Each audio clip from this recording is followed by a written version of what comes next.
In the brutal, sprawling chaos of the Pacific War, submarines were the unseen predators, the ghosts in the deep that choked an empire. But this is not a story about typical submarine warfare. This is the story of a man who crossed the line between calculated genius and sheer, unadulterated madness. They called him Mad Silas Thorne, a captain who hunted when others fled, who saw opportunity where every manual and every metric screamed imminent death. His legend was forged in steel, pressure, and silence, but it was cemented in a single impossible engagement, a battle he fought blind. We often talk about courage, about the split-second decisions that win wars. But what happens when the eyes of the submarine, the periscope, are shattered? What happens when you are deaf, dumb, and blind, miles beneath the surface, with an entire enemy fleet hunting you? Standard procedure is to run. Standard procedure is to survive. But Silas Thorne never cared for standard procedure. He was tasked with disrupting an enemy supply line, but he found a hunter-killer task force instead. And with a broken boat and a terrified crew, he made a decision that history still struggles to understand. He decided to attack. This is the story of the USS Manta and the mad captain who, against all logic, sank an entire fleet with a broken periscope. If you believe in the impossible and honor the courage of those who defy the odds, then you are in the right place. Help us keep these legends alive. Subscribe to our channel, hit that like button, and tell us in the comments what country and city you are watching from today. Now let us descend into the darkness. The USS Manta, a Gato-class submarine, was not a happy boat. She was a tense boat. And the source of that tension sat in the cramped captain's chair in the conning tower, staring not at the charts, but through them. Captain Silas Thorne was a man carved from granite and salt water. He was not prone to laughter, nor was he prone to idle chatter. He was prone to obsession. His men respected him, but they did not like him. They liked his results, but they hated his methods. He pushed the Manta harder, dove her deeper, and kept her on station longer than any other skipper in the Pacific Fleet. He had earned his moniker, Mad Silas, 3 patrols prior, when he had stalked a Japanese destroyer through a minefield, using the enemy's own plotted safe passage against them to sink a high-value transport. He was relentless, and in the pressurized confines of a submarine, relentlessness felt terrifyingly close to suicidal. Captain? Lieutenant Commander Evans, the executive officer, broke the silence. Evans was a good XO. He was the buffer, the man who translated Thorne's icy directives into achievable tasks for the crew. Sonar has faint screws, bearing 030, estimating range at 20,000 yards. It's a lot of screws, sir. Fast moving. Thorne didn't move for a full minute. The only sound in the conning tower was the low hum of the gyro, the faint ping of the sonar gear filtering in from the control room below, and the drip of condensation from an overworked ventilation duct. Define a lot, XO. At least 12, sir. Maybe more. Multiple destroyers, heavy cruisers by the sound of their plants. They're not a convoy. They're a task force. They're hunting. Good, Thorne said, the word landing with a dull thud. Let them hunt. Sir, our orders are to interdict the Maru traffic on the Luzon route. This is bait we can't take. We're a day overdue for our return to Pearl. The crew is exhausted. The boat is strained. Strained, Mr. Evans? Thorne finally turned his head. His eyes were a pale, washed-out blue, like the ocean on a cruel day. This boat is a weapon. It doesn't get strained. It doesn't get tired. It only gets pointed. He nodded toward the sonar man's report. Point us at them. Battle stations. We're going in. Aye, sir, Evans said, his voice tight with a frustration he dared not show. He dropped down the hatch to the control room, his feet hitting the deck with a heavy, resigned sound. Battle stations. Man the tubes. Make ready all forward torpedoes. The Manta came alive. The gong of the dive alarm was a formality. They were already at 200 feet. Men scrambled, their faces pale in the dim red light of the control room.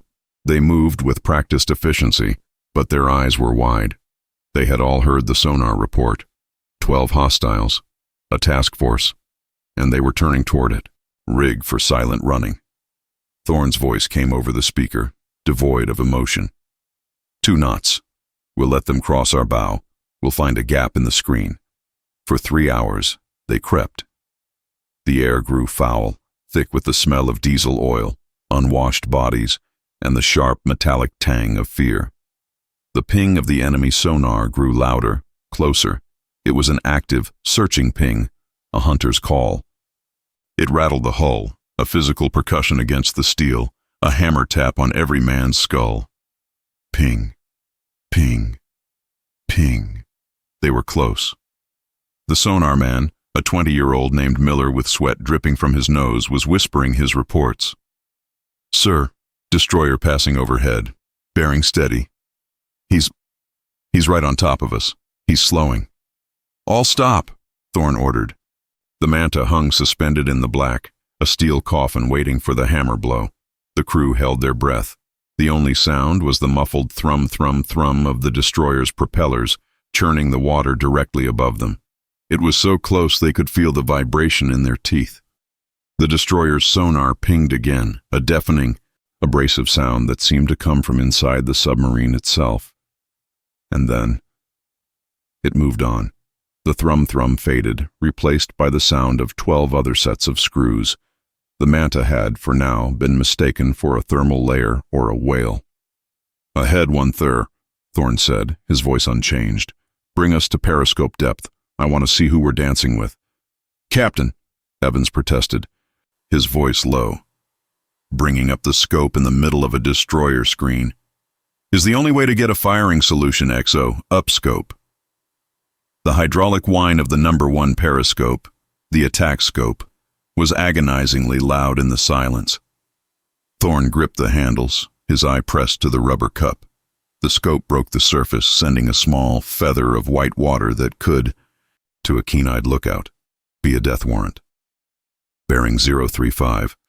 I have a Mogami-class heavy cruiser," Thorne whispered, his body tense. "Bearing 040. Another. 2 destroyers in the near screen. And, God in heaven, bearing 045.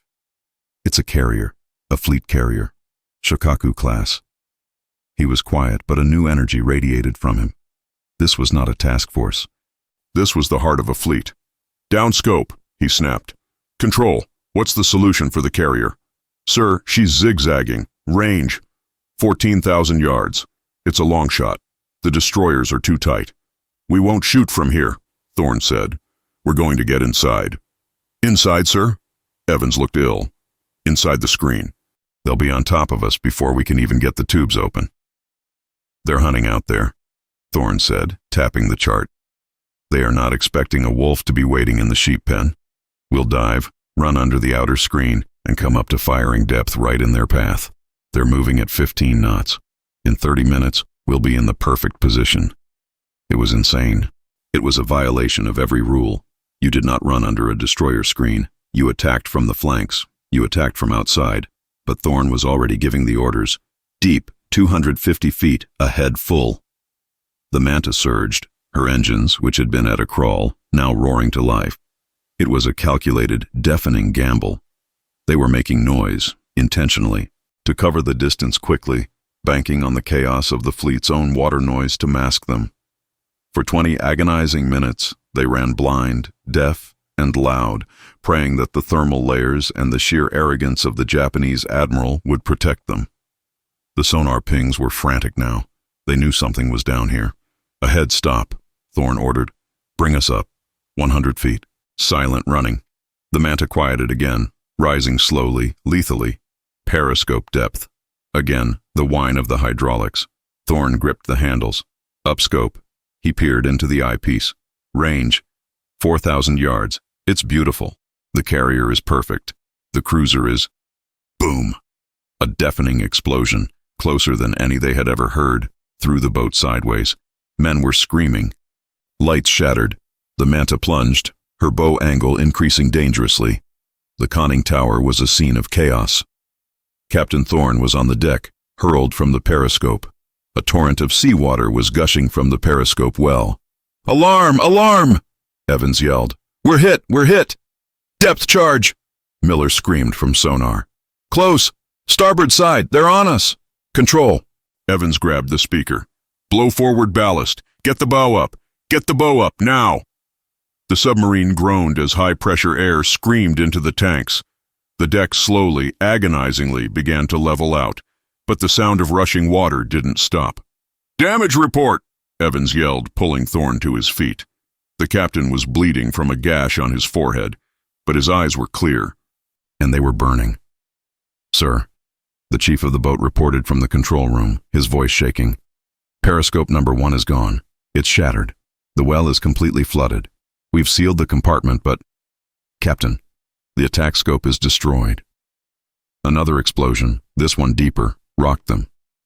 "They're boxing us in," the sonar man said, his voice cracking. "They have us. Oh God, they have us."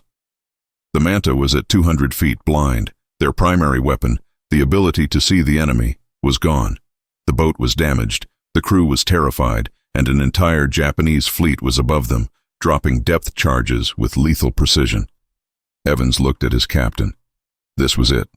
The run was over. They would dive deep, try to eject debris to fake their own destruction, and pray they could limp away. That was the only sane move.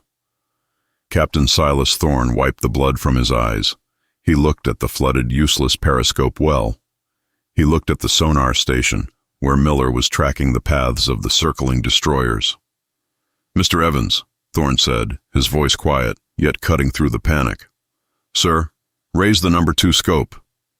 Evans stared at him. "Sir, that's the night scope.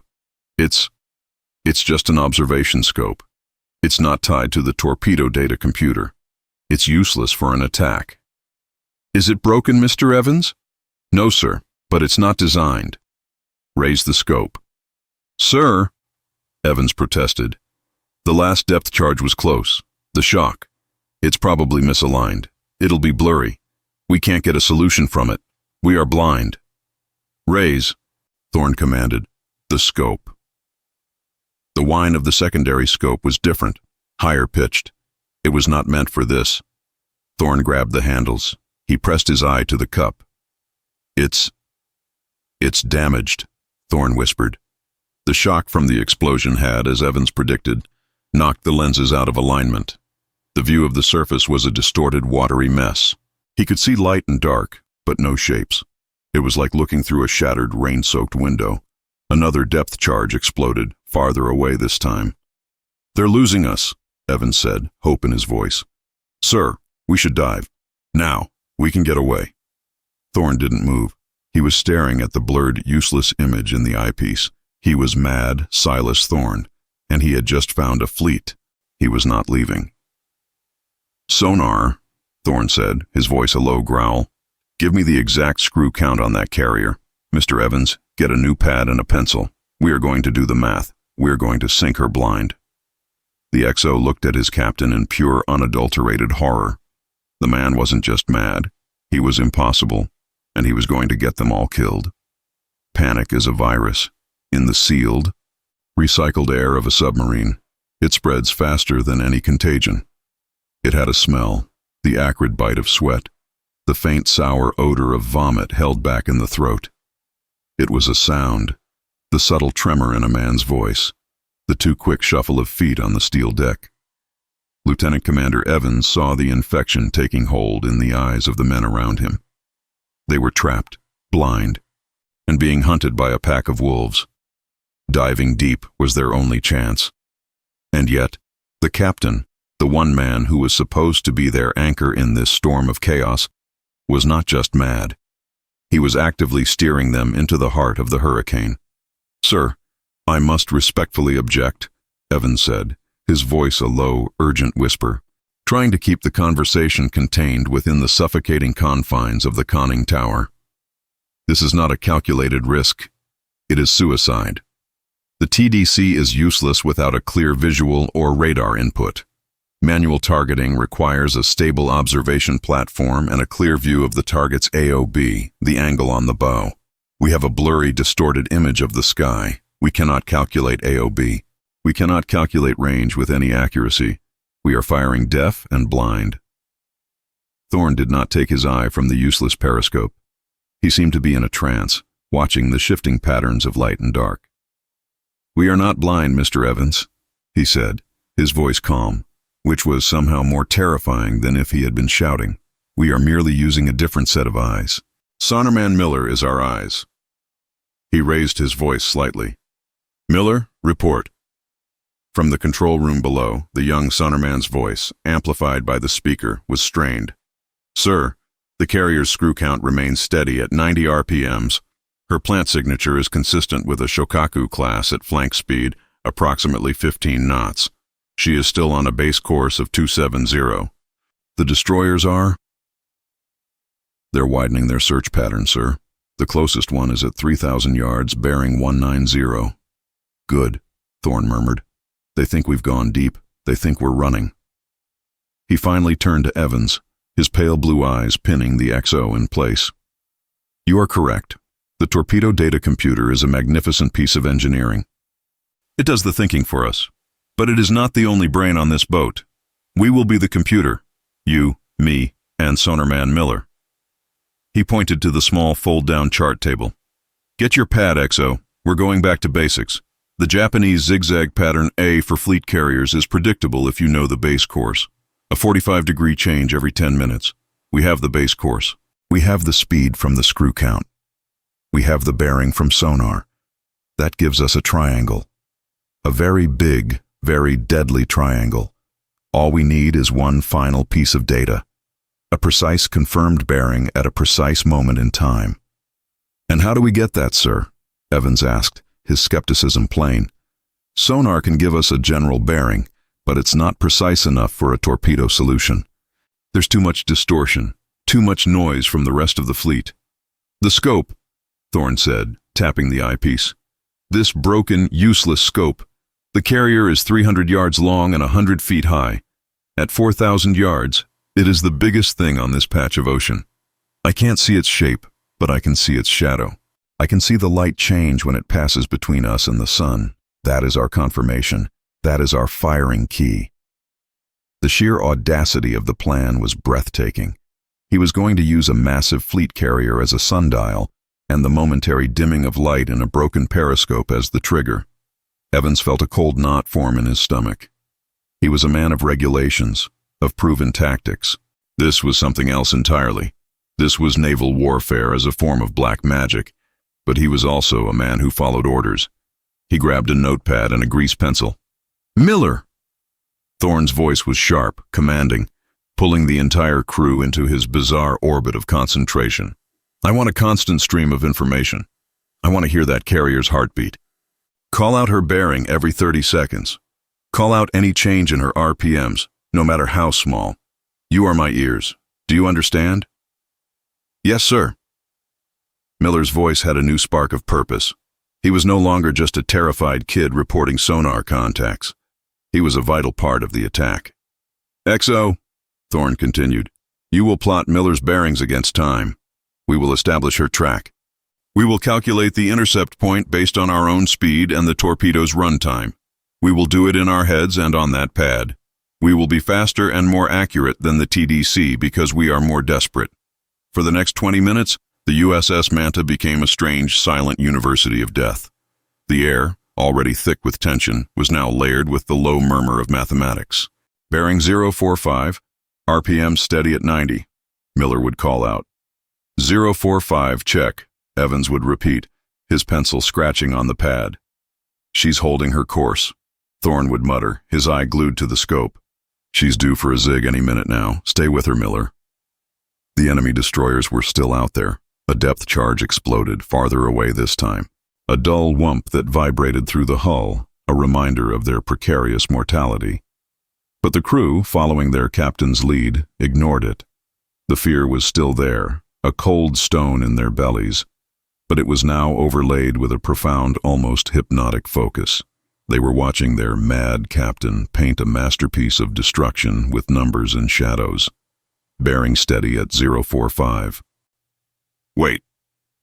I have a change in aspect, Miller called out, his voice rising in pitch. The Doppler shift. She's turning, sir. She's turning to port. The RPMs are holding steady. This is the zig, sir. Now, XO, Thorne snapped. This is it. The new base course will be 225. She'll hold it for 10 minutes. Our torpedoes run at 46 knots. The range is... Calculate it now, Evans. What's the range? Evans's mind raced, his pencil a blur. He was running trigonometry on a swaying platform hundreds of feet beneath the surface, with explosives going off around him. Based on the time it took the sound to change aspect. Assuming a turn rate of 2 degrees per second. Range is approximately 3,800 yards, sir. Too far for this trick, Thorne grunted. We need to be closer. We need to cut the torpedo run time to a minimum. Ahead 1/3, steer course 310. We'll cut across her track. We'll meet her on the other side of her next zig. It was an act of supreme, terrifying confidence. He was not just predicting the enemy's moves. He was scheduling an appointment. For another 10 minutes, the Manta moved, a silent predator repositioning itself. The crew worked in a state of suspended animation. Their world shrunk to the sound of Miller's voice and the captain's quiet commands. She's turning again, sir, Miller announced, his voice electric. Turning to starboard, back to her original base course, 270. Perfect, Thorne breathed. He had predicted the pattern perfectly. She's coming right at us. All stop. Stand by all forward tubes. Set torpedo depth to 10 feet. We'll break her back. The Manta came to a dead halt, hanging in the water. Range, Mr. Evans, now. 2,200 yards, sir, and closing. Miller, give me the bearing. Bearing is. Dead ahead, sir. 000. She's right on top of us. Thorne was rigid at the periscope, his body a statue of concentration. I see it, he whispered, a strange reverence in his voice. The blurry light in the eyepiece was dimming. The shadow was coming. The sun was being eclipsed by 100,000 tons of Japanese steel. It's her. Stand by. The shadow grew, the light fading from a dim circle to a dark gray smudge. It was a ghost image, a phantom on a broken lens, but to Thorne, it was as clear as a photograph. Match bearings and shoot, Thorne roared, the command exploding out of the tense silence. In the control room, the firing officer didn't hesitate. Fire 1. A shudder ran through the Manta as the first torpedo was ejected from its tube by a blast of compressed air. Fire 2. Another shudder, heavier this time. Fire 3. Fire 4. 4 fish were in the water, their propellers churning them into life, their wakes invisible from the surface. They were running hot, straight, and normal, racing toward a target that had no idea the Manta was there. The submarine was now at its most vulnerable. They had just screamed their exact location to every sonar operator in the Japanese fleet. The 4 streaks of bubbles were pointing a giant, unmissable arrow directly at their position. The standard sane procedure was to dive deep immediately, to crash dive and pray. Hold her steady, Thorne commanded, his voice like ice. Reload the forward tubes. Evans stared at him, his face a mask of disbelief. Sir, we have to dive. They'll be on us in seconds. They will expect us to dive, Thorne said, his eye still pressed to the scope, as if watching the torpedo's progress through sheer force of will. They will drop their charges deep, but we are not diving. We are staying right here. Reload. The cruisers are next. The crew was frozen. Reload. He wanted them to reload. It was the command of a madman. The seconds stretched into an eternity. Every man on board was counting. The torpedo run time would be just under 90 seconds. They waited. The only sound was the ever louder ping of the destroyer's sonar, now frantic, screaming, homing in on them. 60 seconds. 70. 80. Any moment now, their world would either erupt in the glorious sound of explosions or the fatal sound of depth charges tearing their hull apart. 81 seconds. 82. The Manta hung in the water, a stationary iron target, a pinprick on a map that was now the absolute center of the Japanese fleet's attention. The sonar pings were no longer individual, searching sounds. They were a continuous, overlapping, high-pitched shriek, the sound of a dozen hunters screaming in unison, all of them converging on the exact spot where the torpedoes had been launched. The men in the control room were no longer breathing. They were solid, frozen statues of terror. The reload order was impossible. The men in the forward torpedo room were looking at their chief, their hands on the levers, but their bodies paralyzed, waiting for the inevitable. They were at 90 feet. A depth charge at this depth wouldn't just sink them, it would vaporize them. 85 seconds. "Sir," Evans whispered, his voice cracking, unable to bear the silence. "They are on us. We must dive. I am formally advising." "Quiet," Thorne commanded. He was leaning forward, his head pressed so hard against the periscope's rubber cup that his knuckles were white on the handles. He was listening, not with his ears, but with the bones in his skull, feeling the vibrations through the hull. 88 seconds. Kathum, Kathum. The sound was not an explosion. It was a physical blow. It was the sound of a giant sledgehammer striking a distant anvil, a deep, resonant, metallic gong that traveled through the water and hit the Manta's hull with the force of a train. It was a sound of profound, catastrophic success. "First hit!" Miller screamed from the sonar station, tears streaming down his face, his voice a raw shriek of triumph and terror. "Second hit! I hear her breaking up. The screws are gone.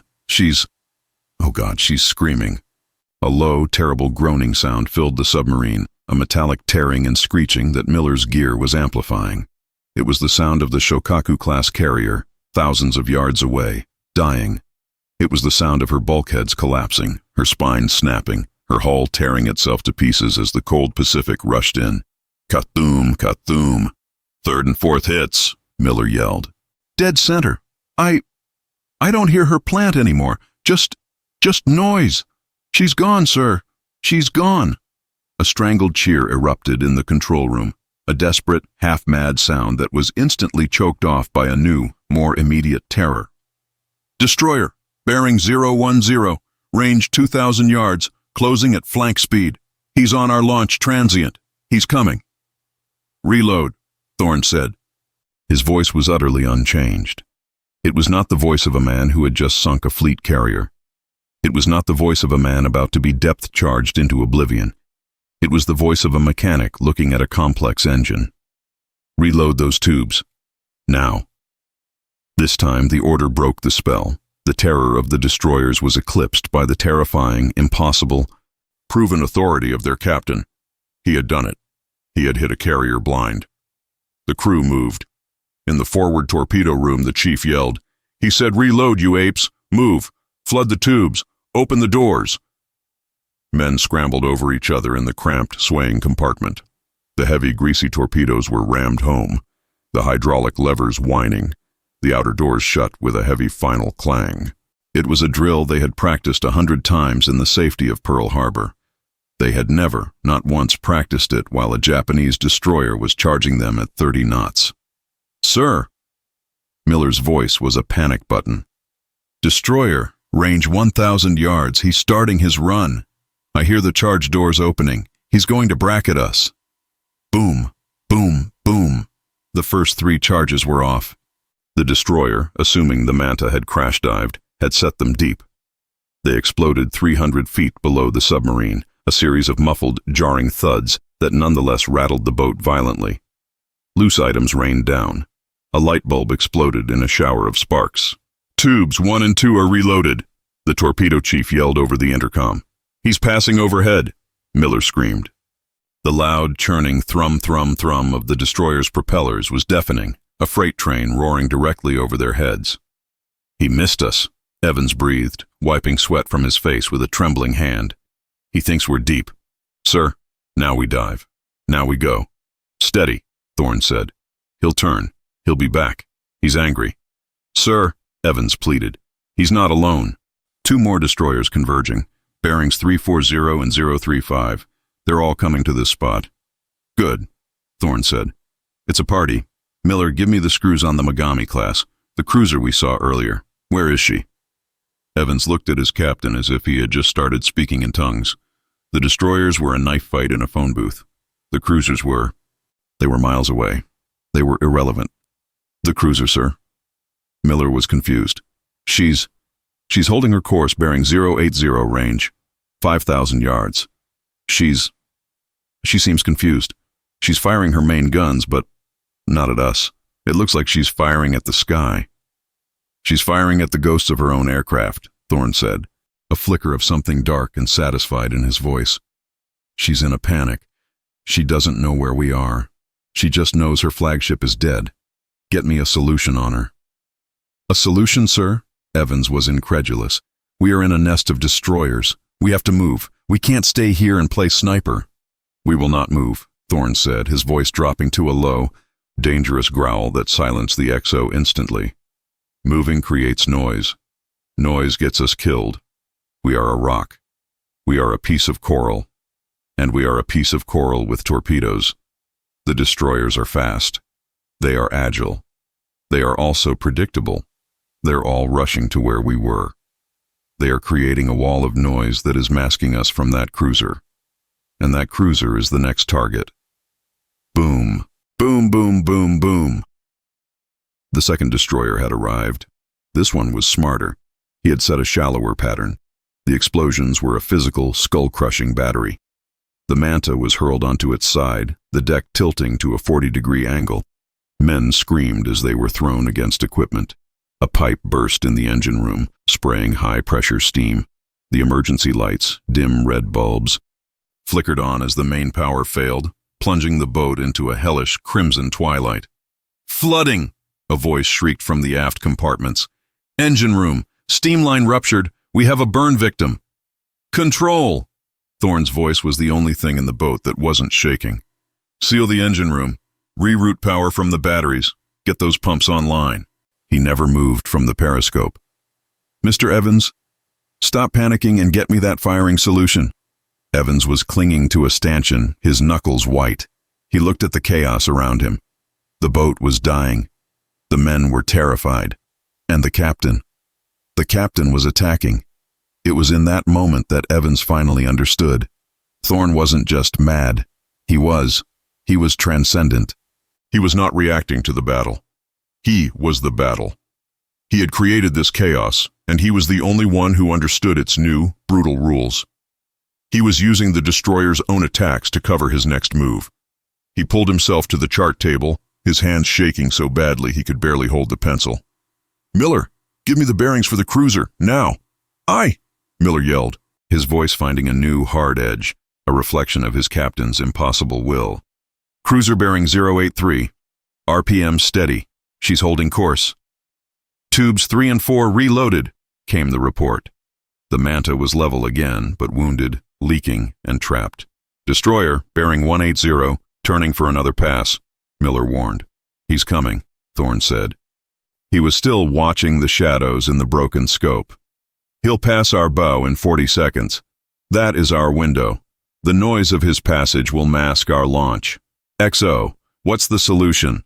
Evans scribbled, his mind a steel trap of numbers. "Target speed, 18 knots. Range, 4,800 yards.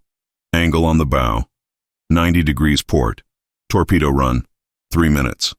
A 3-minute run, Thorne mused. An eternity. He nodded. "It'll have to do. Stand by tubes 3 and 4. We will fire on the destroyer's sound. When he is at his loudest, we shoot." "Sir?" the sonarman said, his voice trembling. "The destroyer? He's fast. He'll be on us in 30 seconds. "Correct," Thorne said. 29, 28. He was using the attacking destroyer as a stopwatch. The crew held their breath, listening to the thrum-thrum-thrum-thrum of the approaching ship. It grew from a distant vibration to a physical pounding assault that shook their teeth. 10 seconds! Miller yelled. The sound was everywhere, a deafening, overwhelming roar. "Now!" Thorne commanded. "He's on top of us! Fire 3! Fire 4! Whoosh! Whoosh!"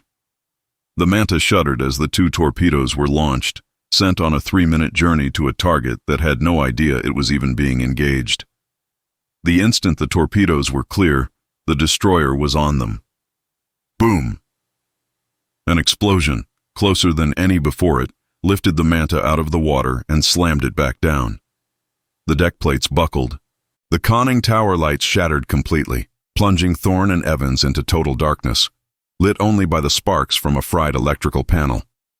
"Hull breach! Hull breach!" the sonarman screamed.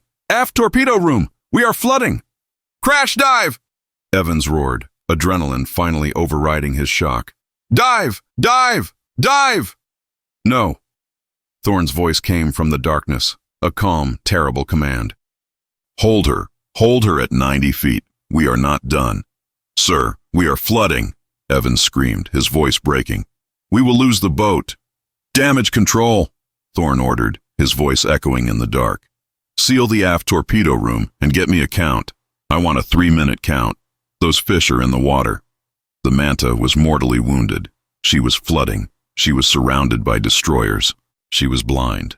And her captain was calmly waiting in the dark, counting down the seconds to his next kill. The madness was now complete. Darkness, absolute, oppressive, and immediate. The conning tower, which seconds before had been a scene of controlled chaos lit in hellish red, was now a lightless void. The only illumination came from the sickly green, phosphorescent dials of the compass and the depth gauges. The air was thick with the smell of ozone, burnt wiring, and the sudden, terrifyingly cold, damp scent of the deep ocean. The Manta was falling, the deck, already buckled, tilted violently forward. Men who had been thrown to the deck were now sliding, scrambling for a handhold in the blackness. The shriek of the hull breach alarm was a solid, continuous, mind-numbing sound. "Sir, we are flooding! We are flooding!" Evans yelled, his voice raw. He had lost his footing and was pressed against the forward bulkhead. "He's right on top of us. He'll come back. We have to get deep. Blow all aft ballast. Get us bow up." "No!" Thorne's voice was a physical presence in the dark. He hadn't moved. Evans could hear him just a few feet away, still standing where the periscope well was. "Hold her. Chief of the boat, hold her at 90 feet. I don't care how you do it. Hold her." 90 feet, aye?" The chief's voice came back, strained but obedient. The sound of high-pressure air screaming into tanks was deafening, fighting the inrushing sea. "Damage control," Evans screamed into the intercom, grabbing it by feel. "Aft torpedo room. Report, report." The speaker crackled. A voice, young and terrified, came through. Oh God, the hatch is, it's buckled. The charge hit us right on the screws, sir. The whole compartment it's gone. The water's coming through the pressure hull. We can't seal it from here." This was the death sentence. A breach in the pressure hull itself was unfixable. It wasn't a leak. It was an amputation. The Manta was bleeding out, and the ocean was a predator that smelled it. "Evans," Thorne's voice was sharp. "Get a grip. Get me a man on a stopwatch. What is the time on those fish?" "Sir, forget the fish," Evans roared, his terror and frustration boiling over into open insubordination. "We are sinking. We have seconds, not minutes." "What?" Thorne said, and the temperature in the dark void seemed to drop by 20 degrees. "Is the time?" A new voice, a shaking yeoman, spoke up from the corner. One minute, sir. 1 minute 10 seconds since launch. 1 minute and 50 seconds left," Thorne said to himself. He grabbed the intercom. "Damage control. This is the captain. You will get that hatch sealed. I am not losing this boat. Now, work." Below, in the aft compartments, it was a scene from hell. The bulkhead to the torpedo room was groaning, the steel glowing cherry red where the force of the explosion had superheated it, only to be instantly cooled by the inrushing 40-degree water. The water was waist deep in seconds, swirling with diesel oil and, sickeningly, with blood. 2 men had been in the maneuvering room, right forward of the breach. They were gone. The damage control party, led by a 20-year-old machinist's mate named Riley, was fighting for their lives. "It's no good, Chief!" Riley yelled, his voice barely audible over the roar of the water. "The hatch is warped. The dogs won't catch." The ship shuddered again as another depth charge, this one farther away, detonated. "Then make them catch," the chief bellowed back. "Use the sledge. We don't seal this, we all die. Move." Riley and 2 other sailors, submerged to their chests in the icy black water, put their shoulders to the heavy steel sledgehammer, swinging it in the cramped space. The sound of it, clang, clang, clang, was a desperate rhythmic heartbeat of survival, audible even in the conning tower. "Destroyer is turning, sir," Miller yelled from his station. His sonar gear was, miraculously, still functional, running on backup battery power. He's slowing. He's listening. He hears us dying, Thorne said. He was right. The sound of the manta's flooding, the clang of the hammer on the bulkhead, the high-pitched scream of the overstressed pumps. It was a symphony of destruction. To the Japanese sonarman above, the manta was already a wreck, a dead submarine sinking to the bottom. He's stopped, Miller said, his voice a whisper. He's just sitting up there. 2 others are with him. They're pinging the wreckage, sir. The wreckage of the carrier. They're looking for survivors. The hunters had become rescuers. They had lost their 2 most powerful ships. The Wolf was, in their minds, dead. The battle was over. Time, Thorne said, his voice flat. 2 minutes. 40 seconds, sir, the yeoman replied, his voice trembling. Clang, clang, clang. Sir, Riley's voice, triumphant, burst over the intercom. She's holding. Hatch is sealed. But it's bulging, sir. I don't know how long we have. The pumps are. They can't keep up. We are still taking on water. Good work, Riley, Thorne said. Keep those pumps running, Mr. Evans. Our clock. Evans was silent. He was recalculating. The manta was not dead. She was mortally wounded, crippled, held together by a single bulging steel hatch and the sheer, terrifying will of her captain. 2 minutes. 58 seconds, the yeoman said. 59. 3 minutes. The entire crew waited. The only sounds were the drip of water in the conning tower, the labored thump-thump-thump of the pumps, and the faint, distant sonar pings of the confused Japanese destroyers. And then it came. It was not a loud explosion, like the carrier. The Mogami-class cruiser was over 2 miles away. It was a deep, low, heavy thud, a vibration that felt less like a sound and more like a punch to the chest. A second thud followed, heavier than the first. Miller was bent over his gear, his body rigid. He was listening to the reports from his hydrophones. He waited. 10 seconds. 20. Sir, Miller said, and his voice was not triumphant. It was awestruck. I have a change in the cruiser's plant. Her starboard screws have stopped.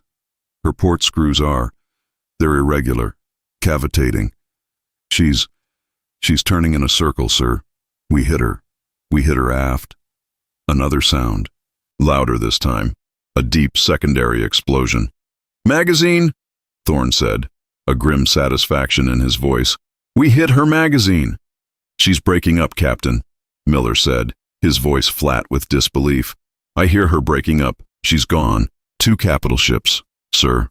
You did it. The darkness in the conning tower was absolute. No one cheered. They were beyond that. They were men in a tomb, who had just been told they had, from that tomb, struck down a giant. The madness had a method, and it was a method that worked. Evans pulled himself to his feet. He felt his way to where his captain was standing. Sir, he said, and his voice was no longer protesting. It was quiet, changed. The manta is crippled. The aft hatch is failing. The pumps are losing the battle. The batteries are almost depleted. We have no main power. We are blind. We are drowning. But we are, for the moment, alive. The destroyers, they're in chaos. They're scattering. They don't know what to do. They will, Thorne said. When they realize their cruiser just exploded for no reason, they will come back. They will realize the dead submarine is still fighting. And they will not be gentle.